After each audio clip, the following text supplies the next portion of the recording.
สบายดีเนาะพี่น้องเนาะมาผมพบกับช่อง YouTube ของ Hunter Channel เนาะมื้อนี้เนาะสำหรับมื้อนี้ก็สิพาพี่น้องเนาะเลาะเบิ่งคือเก่าพี่น้องเอ้ยเพราะว่ามื้อนี้ก็พาพี่น้องมาเลาะเบิ่งของหมูคือเก่าเนาะตัวนี้ก็เป็นหมูแม่พันธุ์เนาะที่เฮารักษาไว้แม่พันธุ์ตัวนี้แม่นนะแม่พันธุ์3 สายเนาะเนาะเป็นแปลนไปเลยเป็นลูกขอกธรรมดาเฮานี่แหละยิงตามงบประมาณเนาะมันบ่มีปัจจัยหรือว่าเงินพี่น้องเอ้ย ก็เลยใส่ลูกขอกของเจ้าของเนาะอันนี้มันผสมพันธุ์ไปแล้วได้2 เดือนกับ4 มื้อได้พี่น้องเด้อเริ่มเห็นท้องแล้วแหละตามเบิ่งนี่ก็ว่ามั่นใจมันแน่นอนพี่น้องเอ้ยแต่ว่าก็เบิ่งอีกเบิ่งหนึ่งเนาะว่ามันจะเป็นอะไรนี่อันนี้ก็เป็นธรรมศาสตร์บ้านเฮาช่วงเศร้าๆพี่น้องเอ้ยกกใหม่เนาะเห็นนกตัวหนึ่งบินขึ้นมาในกกใหม่เดี๋ยวสิซูมให้พี่น้องเบิ่งก่อนจังหน่อยเนาะก่อนจะไปเบิ่งหมูกะซูมเบิ่งก่อนเนาะสิซูมเบิ่งบัดบ่อยากเห็นเนาะมันบินขึ้นปลายไม้สูงเนาะเดี๋ยวเด้อให้พี่น้องเบิ่งเนาะ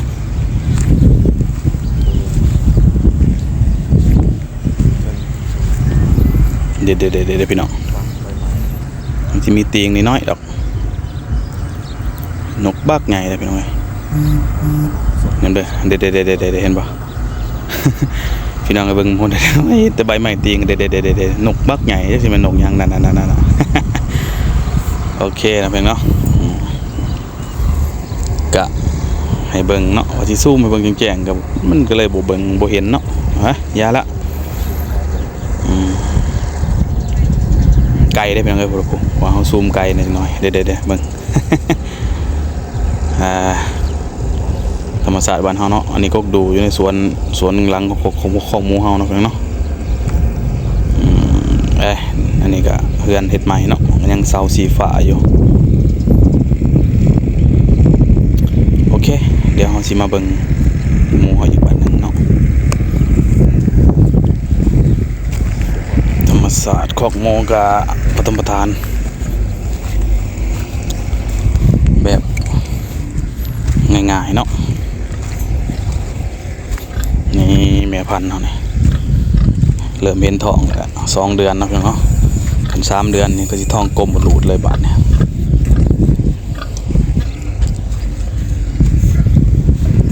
ตัวนี้ก็เริ่มเห็นบ่นั่นน่ะเหมือนกันง่ายๆโลดพี่น้องเอ้ยอันนี้ท้องไว้ตัวนี้ก็สิโอเคอยู่ คลองขี้หมูเฮาเนาะหลีกเลี่ยงการลงนองว่าแต่ละปีมันเอาลงนอง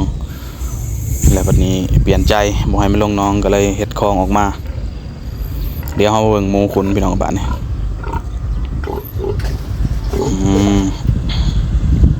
นี่แม่มันเนาะ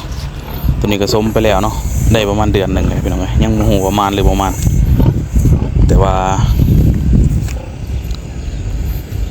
ลูกมันนี่ว่าโอเคอยู่พี่น้องเอ้ยลงวิตามินเถื่อหนึ่งเด้อลูกมันนี่ให้อาหารเบิดโตหนึ่ง2 สอบปลาย3 สอบเลยพี่น้องเอ้ยแต่หมูก็คือยังกิ้วเนาะเบิ่งอะไรก็ได้ให้พี่น้องเบิ่งซอยกันพี่น้องเอ้ย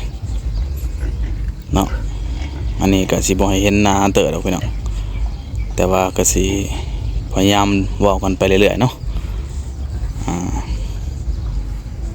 มันก็เป็น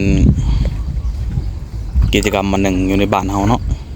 ขอกกับขอกบ้านพี่น้องหาตัดไม้ตัดหยังไม้ไผ่ไม่ช่างไผ่ในหน้าเฮาแหละก็มาต่อเฮ็ดขอกแต่ก็เลี้ยงหมูคือกันเนาะเกลือว่าอาหารคือกัน ลูกหมูกับพ่อเองพี่น้องเอ้ยบาดมานบาดบอแหละพ่อเองก็ได้แม่มันเนาะขึ้นอยู่กับแม่นี่เด้การผสมพันธุ์นี่ไปสมก็ได้พี่น้องเอ้ยสมเทียมนะแต่ว่ากะสิบาดได้บาดบอเนาะเดี๋ยวจะหน่อยสิพาพี่พี่น้องไปเบิ่งเนาะตัวนี้แม่นลูก16 ตัวเนาะเหลือ12มันตายเนาะตายไปนำเดี๋ยวสิพาพี่พี่น้องไปเบิ่ง รุ่นเกิดใหม่เนาะสุดก่อนกับสุดนี้นี่แม่นว่ามันบ่คือกันนะพี่น้องไอ้สุดก่อนนี่สิลายแต่สุดนี่บ่ลายเนาะบ่ได้ครึ่งหนึงของสุดก่อนซ้ำ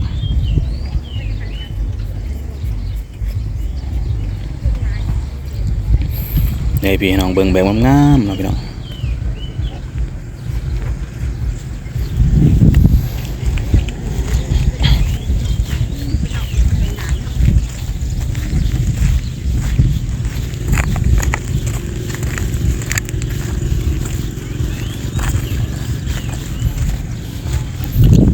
บ่ได้เว้าหยังมากมายดอกแต่ว่าสิให้พี่น้องเบิ่งเป็นกันเนาะตัวนี้แม่นหัวหารเบิดอยู่2ศอกปลายๆแล้วพี่น้องเอ้ย12โตเดี๋ยวมาลุ้นนำกันเนาะว่ามันสิเป็นจังไดสุดนี้ในบางเทื่อก็สิตอน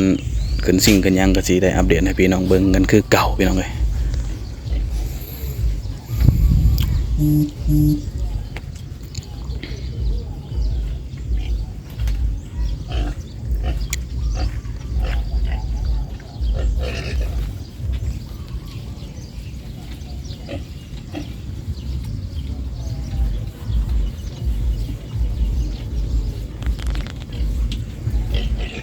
เบิ่งก็งามพี่น้องเอ้ยแต่ว่ามันบ่ทันได้ล้างก็สิบ่งามปานใดเนาะสิมีพวกจมพวกขี้มันติดไว้นำกระต้นกระโตเนาะมักหยอกได้หมูพี่น้องเอ้ย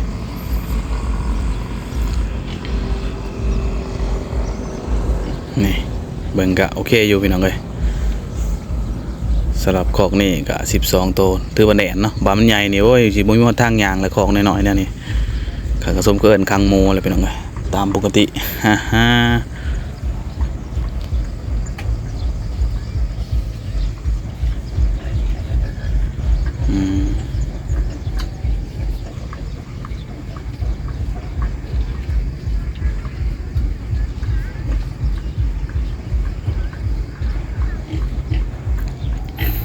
สำหรับคอกนี่ก็เริ่มใหญ่แล้วเพียงไงลงวิตามินอยู่เถื่อเดียวเนาะจักหน่อยเนาะเอาอีกบาทหนึ่งแล้วก็สีเศร้าแล้วล่ะมันจะเกลืออย่างเดียวบาทนี่บ่มียังมากมายเนาะสำหรับการเลี้ยงหมูขุนเฮาเนาะพี่น้องนี่โอเคเนาะเดี๋ยวเราสิมาเบิ่งคอกที่ว่ามันได้ลูกใหม่เนาะสุดก้อนนั้นได้อยู่17นะพี่น้องเนาะสูตรนี้ได้แต่ปลายมันพี่น้อง7โตมีแต่โตงามๆจะเบิ่งทีนี่เต็มคอกเนาะโตงามโตใหญ่นี่อันนี้ฮะก็ได้20 วัน18 วันพี่น้อง18 วันจนได้หอด20ซ้ำดูนอนก็เต็มคอกเนาะมันลูกมันโตใหญ่นะพี่น้องเนาะเป็นการใส่ฮอร์โมนกระตุ้นเนาะฮอร์โมนกระตุ้นเพศมันบริขึ้นเองพี่น้องหมูตัวนี้เป็นหมูที่ว่าขึ้นเพศยากก็เลยว่าใส่ฮอร์โมนกระตุ้นเข้าไปก็ได้ลูก7 โตคิดว่าสิได้ลวงได้หลายเนาะเบิ่งกะรุ่นกันรุ่นพิลึกพิโลอยู่เนาะรุ่นกันนักๆอยู่ว่ามันสิได้จักโตมันสิมานบ่เนาะมันสิมานบ่นี่ก็พอแห้งเนาะจนเข้าเดือนที่3จังเห็นท้องเนาะเดือนที่2ก็ยังแบบคือท้องนิดหน่อยเนาะแต่ก็ได้ลูกงามเนาะพี่เนาะลูกมันงามเลยเลี้ยงลูกดีเนาะได้7 โตก็ถือว่ายังเบิดเนาะนี่เบิ่งกว่านี่แลนออกเซลๆนี่ตอนทำเพิ่นเรียบร้อยแล้วเนาะตอนทำประมาณ3 วันก่อนเนาะมือเขาลงคลิปก่อนเนาะมันเห็นเลือดน้ำแข็งน้ำคามันอยู่ก็ถือว่า บ่เป็นหยังเนาะทำก็สิเศร้าแล้วแหละมีแต่บาดมันยังบ่หุ่มซื่อๆเนาะบ่มีปัญหาเรื่องตอนทำเนาะคือว่าแล้วไปแต่ตอนนี่มันบ่มีมือกล่องเนาะก็เลยว่าบ่ได้ให้พี่น้องเห็นกับมันเป็นตะยานเนี่ยเฮาผู้ตอนมันก็ยังจนสั่นคือกันเนาะถือแนวหนึ่งเลือดสะออกเนี่ยโอ้ยเป็นตะยาน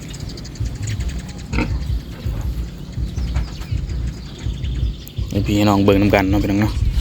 นี่จังหน่อยสิให้พี่น้องเบิ่งบันนอนให้ลูกกินนมเนาะครับพี่น้องเอ้ยมันลูกมันงามมันก็เลย เบิ่งก็งามเนาะครับมันลายเด้โอ้โตเต็มผงท้องแต่ว่าเสียดายลูกน้อยเนาะได้ตัวที่7ออกมาเห็นน้องแกลดออกมานำโอ้ยก็หมดแล้วว่ะคิดว่าสิมีพันหัวน้องออกมาจากโตจากใดก็บ่มี เนาะจนแม่มันสินอนให้เบิ่งลูกมันมากินแต่ละเทื่อนี่มันมักนอนเด้มื้อนี้มาลุ้นนำกันว่ามันสินอนหรือบ่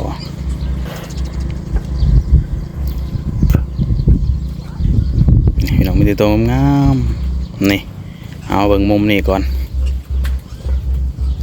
หมู7โตซะหมู10โตความหนา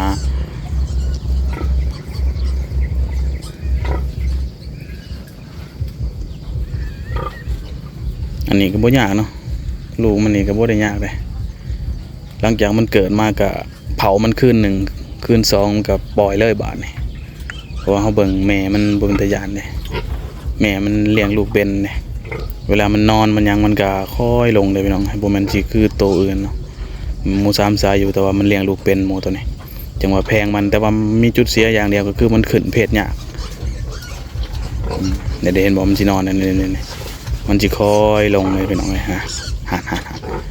ปั๊บลงฮะลูกมันไปอยู่ทางนั้นเบิดมันก็ลงระบาดนะ7โต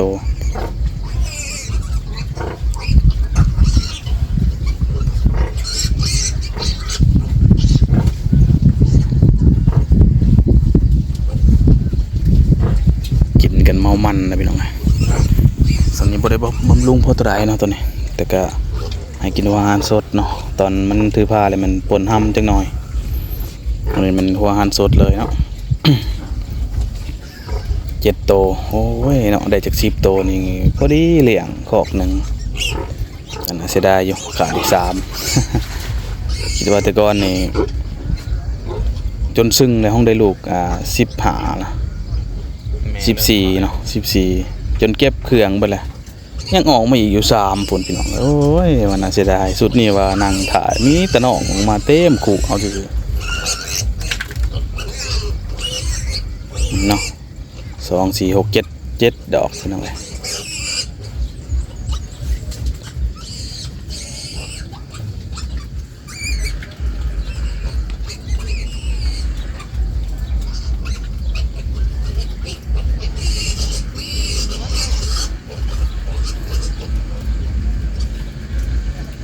นี่มันถอยหลังมันช่วงนี้อยากยุ่งลายฝนตกใหม่ยุ่งจากลายยุ่งกินมันโอเคเนาะเพียงเนาะแล้วสิพี่น้องเบิ่งไปวันนี้แล้วก็สิปิดจ็อบเลยพี่น้องเลยบาทนะ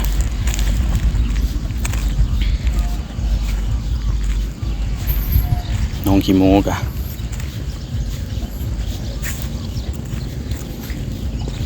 เดี๋ยวจะเข้าไปเบิ่งทางในก่อนจากบาทหนึ่ง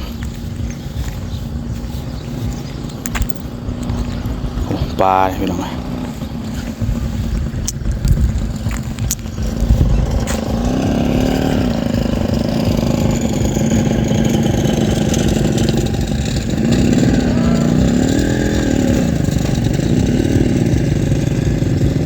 จะซูมให้เบิ่งปลาก่อนปลาอยู่น้องก็มีอยู่น้องพี่น้องเนาะปลานินฮ่าปล่อยซีดเบ็ดลินพี่น้องเลยว่าเดี๋ยวนี้บ่ได้เอากิมโมลงละแต่ปล่อยปลาไว้บ้านนี้โอเคนะพี่น้องเนาะปลาก็เอามาเบิ่งมวยสักหนึ่งซะเทินละอันนี้ก็สิกุ้นเองนะพี่น้องเอ้ยบ่ได้ขายลูกเพราะว่าของเฮายังวางเนาะ ของยังวางเสียดายได้ลูกน้อยกัน10โตนี่เอาตัวละ100นี่ก็คือสิโอเคอยู่เด้คุณเนี่ยมันได้ตัวละ100โลเนาะ100โล100ปลายก็สิเสียเงินหลายอยู่แต่ว่าได้คืนแน่นอนพี่น้องเอ้ยได้ตัวละ100นี่ก็ตัวละ100กับ700เนาะ ขี้โมไว้ก่อนเด้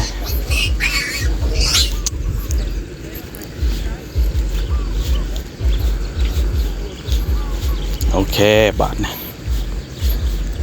กะศิลาพี่ละน้องไปโดยภาพบรรยากาศธรรมดานี่แหละเนาะพี่น้องเนาะเปิงแม่มันไปนี่แหละ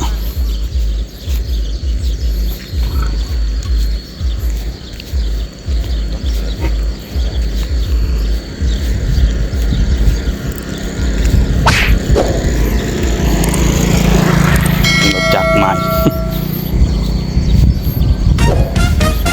เป็นตัวแม่กับแม่ด่าง3สายคือเก่าบ บ่มีเงินซื้อ